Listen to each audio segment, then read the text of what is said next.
बिस्मिल्लाहिर्रहमानिर्रहीम। अस्सलाम वालेकुम प्यारे बच्चों, आज हमने ये की पढ़ाई करनी है। ये यक्का, ये यो, ये यखनी।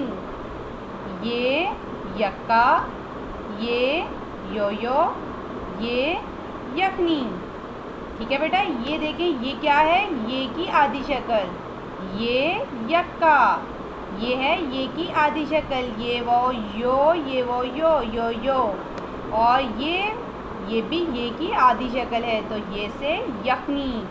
ये यक्का, ये यो, ये यखनी। देखें, ये रहा ये का फ्रेंड, ये यक्का। ठीक है बेटा, यक्का पे लोग बैठते हैं, यानी कि ये हॉर्स कार्ट है। हॉर्स कार्ट जिस पर बैठकर आप सफ़र भी करते हैं। ठीक है, एक जगह से दूसरी जगह जाते हैं। और यो क्या है? यो एक खिलौना है।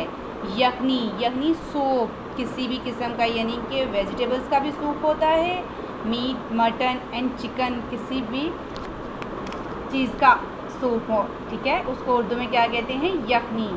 ये यक्का, ये यो, ये यखनी। ये देखें, ये बच्चा यखनी पी रहा है। ठीक है, और ये बच्चा जो है यो के साथ खेल रहा है।